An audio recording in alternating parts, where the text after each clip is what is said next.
Yo, what's up guys, Seiishizo over here, and let's look at the Rengokutsu Slayers, or well, in general, just the new units. How many lattices do they need, and do I think you can use them without lattices? We still only know them on paper right now. On the day reset, you can actually pull them. I think I'll be pulling one of the two. The other one doesn't seem that interesting to me, but I'll talk about that. So we have Batsby, and I guess that's how you pronounce it, Batsby and Ninfoniel, I guess. So let's first look at this dude with the weird ass looking AI tail. I don't know. If you just had this look by itself without the weird ass tail, I think I would have been fine with it, but sure. Let's see in the prowess first. Where do we have the speed? Speed is looking at the skill 3. Okay, and then this one is the crit rate then. Yep, okay. So we keep that in mind. Let's look at the actual skills. So skill 1 is where the increased damage for the final damage on the different boosts kind of stuff. It's like your final damage. This is like for every 1 debuff animus, Batsby gets increased damage by 10% if the affinity is countered by Batsby. So in this case, the fire element, the red element, whatever you want to call it. The main target of the skill, damage increased by 30, is stacking up to 60. So he can stack up to 180% damage. That's a very good amount. That's really, really a lot. Wound on the skill 1 for PvE unit, because if we're looking at this, it looks more PvE to me than anything else. Might it be like a great hold counter? I'm not too sure about that, because in PvP, do you get that many debuffs on something all of these days because of like Linglo cleanses, Doki Doki cleanses, Sanya cleanses? There's too many cleanses out there, so not really sure if you're gonna have that many debuffs on it, on like the right element in this case. If we're looking at PvE bosses, the only red element boss is the Aurora, and Aurora also has a cleanse. So that gets a little bit awkward. If you had like a cleanse block or something, I could see his work, but besides that, I don't know. Is he a Rengokutsu Slayer because of this? Not really necessarily. Well, you can still get like 60% extra damage from this. But you have to go 4 lattices in this one to actually make that work. So 4 lattices for this will be the chance. Well, let me actually grab the notepad. So yeah, if you want to make best use of him, it seems like he is good for PvE mainly. But I would say S1 max is, yeah, like that's where your main damage output comes from, I would say. So let's see what the rest that we have. So Surge Tide, yeah, best we call it in a wave, damage dealing on all enemies, yep. On crit, there's a 100% chance to extend all debuffs. Once again, it's pretty decent PvE. Would say it's not that much of a need. It's also the big question, like how much does this goes up? But I wouldn't be surprised if it starts like 5% and like 20% and it goes up like all the way to like 10 and 20. So I would probably say S1 max if you want to make good use of him. Like you could do without, but probably an S1 max. S2 doesn't seem that crazy interesting that you have to go for a max on. You could maybe say S2 level 3, but let's just look at the third skill first. Batsby unleashes a raging damage deal 390 to all enemies with a 100% chance to land invulnerability for 2 turns. If the unit's crits, Batsby gets a turn meter. Okay, fair. I would say this one also to S3 level 3. So that would make him a 5-3-3. If you want to go pretty hard on it, is 10 tofus. So that's if you want to go hard on him. If you want to go without any, I would probably say 5-1-1, and then we're looking at just 4 tofus. Wait, did I do the math correct on this? No, wait, this is 8 tofus. And the other one is 4 tofus. But to be honest, for me, skip. I'm not gonna build him. I don't think I need a unit specific for PvE because that's... Yeah, I got the Lilium, I got the Yeli, got the thing. Sure, he probably does do more damage because of this part, but... Yeah, do I really want to throw like 8 tofus at another PvE unit? Not really. For me, that's gonna be a skip. So let's move on to the other one, which does seem a little bit more interesting. The one with the Ice Dragon. She also looks pretty dope. Like this design, I really do like. Like this, super nice.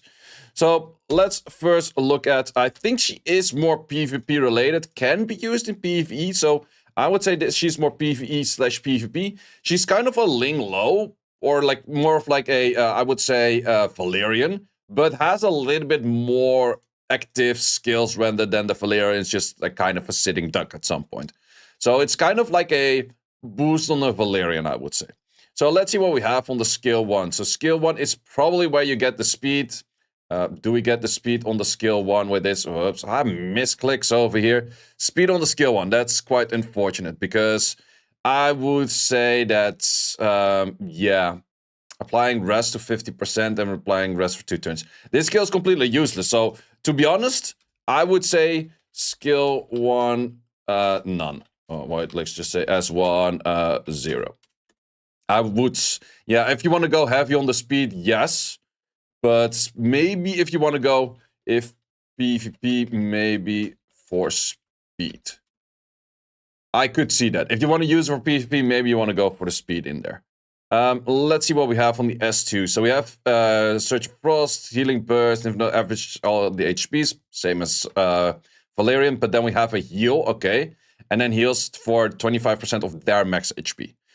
Looking by the numbers, we're probably starting up with a 10%. That is super low on the healing. Also, we go cooldown increase. If you want to use her as main healer, she has resistance in here, which is not really the craziest. Well, then again, she is scaling off their HP, so you can make her 100 res unit. But most of the time, the 100 res units, you also do want to, or like not a 100 res unit, but like an effective res stacking unit. I'm so used to saying 100 res from Summoners War. But most of the time, you want to go for an effective res kind of style of unit. The moment that you also have any kind of form of cleansing. And she doesn't have any cleanses or debuffs removal or anything like that. But I would say S2, probably max if main healer. Like that's, if she's not the main healer, then it's not as interesting. But if she is used as the main healer, this is a really big jump because I'm pretty sure it goes from 10% to 25%. That's like 2.5x all on your healing plus another cooltime. So that would improve your healing output by like 4 times as much, which is just insane. But let's look at the skill 3. A Blizzard Rage's Calm Ninfoniel applies 2-turn attack buff, 1-turn immunity to all allies, as well as 2-turn rebloom, whatever this freaking thing is, equal to 25% of their max HP, or of their own max HP. Okay, so then you actually want to stack high HP on it. The duration of these effects increase plus 1 turn on the main target. Okay, so in this case, we have the bloom as absorb an equal amount of damage, increase the attack bar. Okay, it's kind of like the skill 3 of Hellkit, where you get a shield. Yeah, this just absorbs an equal amount of damage. You get a shield. I'm pretty sure it's just a shield. And you increase the attack by another 40 while that's active, which is definitely pretty strong, I would say. And this is also where they make it like sense for Rengokutsu. So I would say S3. You do get, this is probably starting at the 30. This probably starts off at the 10-ish. Yeah, I would say if, I could see a world where you don't have to max or so. But if you want to go hard on it, maybe max. But, okay. So I would say that this one is pretty legit for Rengokutsu. So let's say that we have the units out there. So if you want to go for PvP, I would probably say 555. In all honesty, that's kind of just what I think that would be good, because then you have like a longer uptime of your immunity because 2 turns on the main target. You have like good healings in here. You have good shields. So PvP, I would say 555. PvE, I would say probably 115 or even 111. I think she can work 111. It's still something that I expect on paper, but I think she can work 111. And the main reason is for Rengokutsu. Let's say you put her as only unit in Rengokutsu for the healing. I think you don't need a crazy amount of healing, but a bit of healing helps. The immunity early on definitely will help. But yeah, it is actually nice. I would say maybe the 115 will help you out a lot more. So that is, I think she might be an okay-ish to give it a try on the 111, but maybe you're gonna need a 115 for Rengokutsu. And then let's say that we make a Rengo team, and we would say Lilium / Diting / Yelly, Lily, and then we go for Claws, I would say, and then we go for what's her name? For this. I think that I could see a team like this working. Other defense break options out there. Well, you could even go, let's say, you go for a Sanya if Yelly. Like, that's kind of like an option I could see for a Rengokutsu team for now. Is she really going to be a must for it? I'm not sure. I think she will be very nice because the immunity really helps against the silences and the random armor breaks and the attack breaks that you do get. She will also be targeting it, hopefully, towards like the highest attack ally.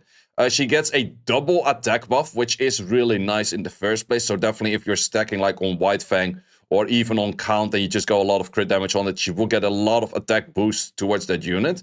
The cooldowns are relatively short. You definitely want to make her move in front of the ads, otherwise you will still get your debuffs in, which is not great.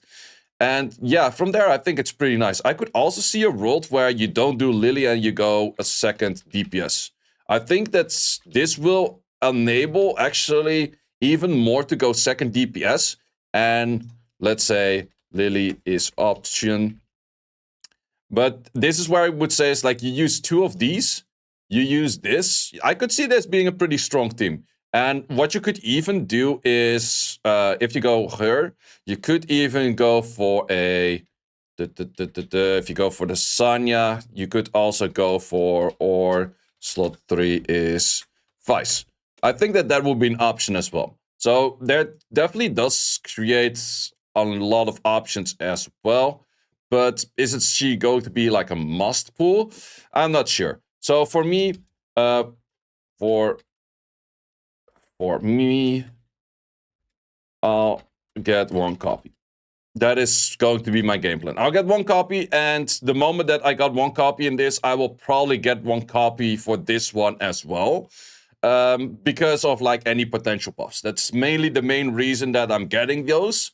Is like for potential buffs, but in current state, Batsby, in my opinion, doesn't look that strong. But that's just, once again, on paper. The moment we go actually into the match, I also called out Nahor to be potentially really nice. But Nahor needed a lot more skill ups than I expected to actually be good. I still think Nahor, for example, is good, but he needs the skill ups. I also did call out that Fucho needed a lot of skill ups to be good. I heard some people tell that Fucho is okay without skill ups. I tried her a little bit without skill ups. She was really bad.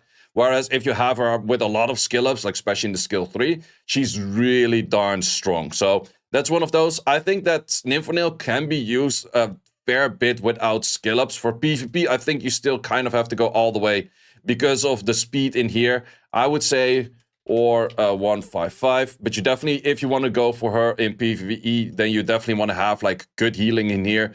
You want to have good stuff over here, because if she doesn't have the healing, it's just kind of like bad. Let's also talk about shells. For this one, I would say if you go, let's see, shells. That's kind of hard to say. So shells for her, I would say Halloween. Well, let's just first differentiate between PvP and PvE. PvE, I would say Artisan / Codex.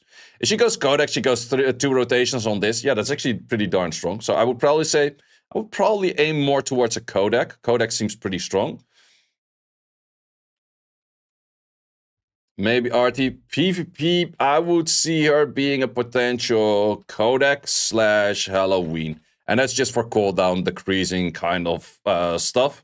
And then, of course, it's a Bloodbath. And here it is Swift Rush. So I would say for these, let's say the ones over here for the other dude. What do we have for shells? Well, I would simply say the other dude on shells would probably be anything damage related. So I would even say damage related, which also help you out with longer duration of time damage related. To be honest, like if we have the Cage Rumble, that's where this dude might actually be insanely strong. If you go Cage Rumble and you use this dude against the Nikonana Cage Rumble, even on 1v1, he's probably gonna outdamage everyone. But I would say probably Golden Lion / Count / White Fang. And definitely on the set of a Momentum, because you're probably already using him against multiple debuffs. So in that case, you go for that. And I would say Crazy Good vs Cage Rumble Nico Nana. But yeah, then again, that's so specific, that's not even always up. So that's my verdict on all of these units. Let me know in the comments if you do agree, don't agree. Let me also know who you're pulling for. So for me, as mentioned, I will go for 1 copy on this. I will probably leave it at 1-1. I will try it out in Rengoku. I will be making a video about that tomorrow. And for this one, I'll probably skip out on this. I am not planning too much to give any lattices into this. I still have a fair bit of other units that I have to work on before I actually want to do that, because currently I have 1 more scallop in Hold'em, 1 more scallop in Lilium, and then I probably want to work a bit on Rahul. That's kind of the game plan that I'm working on. Or I might be saving a bunch of stuff, because apparently we're getting like a mid-season RTA balance patch or mid-season balance patch. So based on that, I might want to change my plans, and therefore I just want to save a bit. Also right now with the resources that I'm getting, I'm actually saving a whole bunch of resources and not really using anything too hard, mainly because of that potential balance patch. And also you can see over here, I've been just farming shells, but a lot of those shells I can still recycle because I have a whole bunch of them to recycle. And yeah, from there, I'm just kind of gonna check whether the balance changes do make it more into like Revelation becomes more interesting again, or CC becomes more interesting again, or I still have to go harder on like lighthouses and gigabytes and whatnot. We'll see about that. But this was my video reviewing about the new units, guys. Thanks a lot for watching. Tomorrow will probably be a video, and I will probably be streaming as well on the pull of Ninfoniel, and then just see how good she is. But that will, of course, be tomorrow on the day reset, guys. Thanks a lot for watching. See you as always in the next. Thanks for watching. If you would like to see more guides, join the Discord and check out the content tab for the guide video archive, which contains all of the guides that you might need. Hope to see you there.